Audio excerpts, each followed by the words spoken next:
One day, the students are forced to play a game with their lives at stake. We've got giant cats, creepy looking dolls, and cute looking polar bears. The penalty for failing to solve the given puzzle is death. If you were a participant in this game, would you be able to survive until the end? Let's see if we can make better decisions and ultimately attempt to beat the traps in as the gods will.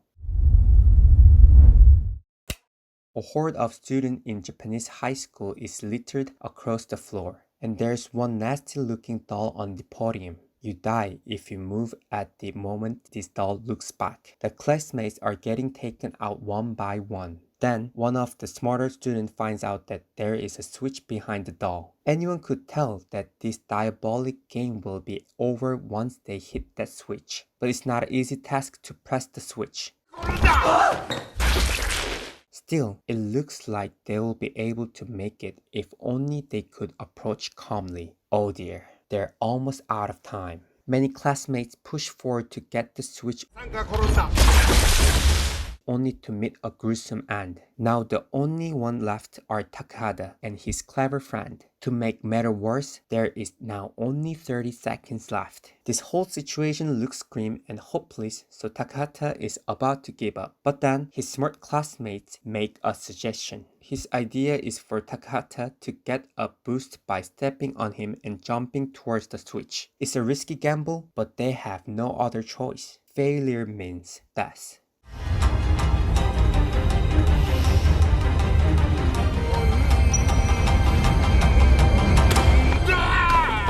Fortunately, their plan succeeds and the two survives. Scratch that, only one survives. When he steps out of the classroom, he sees Ichika, a childhood friend, unconsciously. They try to call for help, but they can't get any signal. The two survivors look around to find the way out. But there is no exit. They eventually head over to the auditorium where the others have gathered. Inside the auditorium, there are a lot of friends dressed up as mouses. And there is a peculiar message on the floor that says, "Put the bell on the cat's neck." Just then, an enormous cat appears. The students don't get the chance to be surprised as the cat starts swallowing them. The students dressed up as a mouse are getting picked off one by one. While everyone is busy running away from the bizarre cat, one of the students recalls the words that were written on the floor. He says he'll try throwing the bell at the cat's neck. He used to play basketball, so he was confident in the free throws.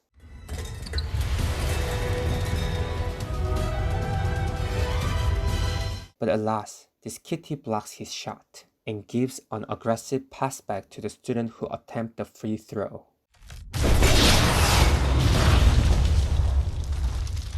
The cat runs rampant without any signs of stopping. Ichika is in danger this time. Takahata puts on a mouse suit to draw the cat's attention, but then he starts hearing the cat's voice. The cat's complaining that its back is itchy. Takahata promptly gets on the cat's back to give the full-on scratch massage. However, Takahata's scratching alone is not enough, so everyone in the auditorium gathers around and scratches the cat's back. The cat, feeling satisfied, finally settles down. Now is the only chance to put the bell through and there is no time to waste. But an unexpected issue arises. There is a chance that only the person who completes that task will be spared, just like in the previous game. They fight amongst themselves over who gets to throw the ball. Their quarreling ends up waking the cat up and they all fall prey to the cat's claws. Takahata and his friend have wasted their hard-earned opportunity. Just then comes up with a good idea. He plans to make two balls so that the cat won't know which one's the bell. However, they run into an unforeseen problem. Takahata's ball is slightly exposed, leading the cat to discover that Ichika's is the bell.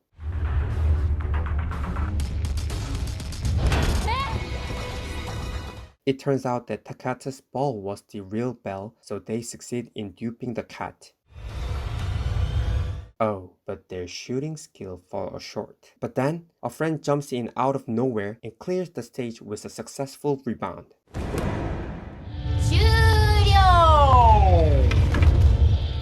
Their relief is short-lived and they fall asleep to the gas that the cat emits. He regains consciousness in an empty white room, along with Takase, his classmate from junior high school and another student who's clearly full of himself. After a while, the screen comes on to guide them to the next game. This mission to clear this stage is relatively simple. Open the door with the key. The hard part is obtaining the key, but then 4 strange-looking wooden dolls enter the room. The dolls propose to play a game with them. Of course, they don't take no as an answer and starts the game. In this game, 4 wooden dolls form a circle and sing while spinning around. By the time the song ends, you have to make a lucky guess to find out which doll is behind you. The show-off friend from earlier steps up first. He gives the answer that he has in mind, but ends up becoming the first victim.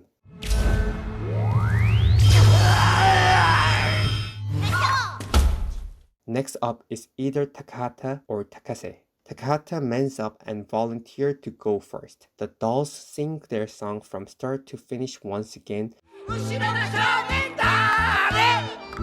but Takahata is hesitating to answer for some reason. He's run out of time. Then suddenly, Takahata shouts, "Genichi!" It turns out that the phrase timeout was secretly recorded from an earlier game by Takahata on his cell phone. He prepared a trap by playing the recording, then find out who was behind him by figuring out the sequence. Thanks to his quick thinking, the wooden doll loses the game and turns into keys. So Takahata and Takase advance over to the next stage. In this stage, they face a wooden doll that captures those who are on their own. He managed to save Ichikawa and his friend and obtains 2 keys.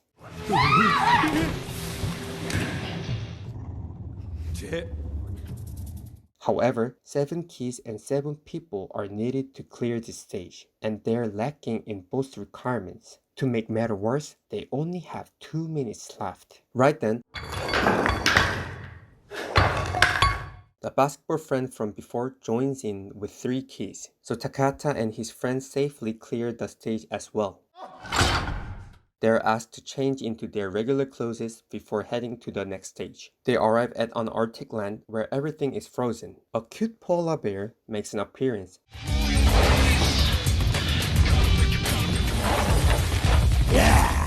And it also adorably hands out a simple rule. If you tell the truth, everyone will be saved. However, it also says, if even one person lies, someone has to die. So the game starts off with what's your favorite food? Everyone talks about their personal favorites such as sushi, ramen, meat, and parsley, but the bear becomes upset and claims that someone lied. It threatens to eat them all if they don't find out which one of them lied within 2 minutes. Everyone starts to suspect one another and tries to find the liar. Fingers point toward his friend who answered that parsley is his favorite. In the end, he gets killed by the bear.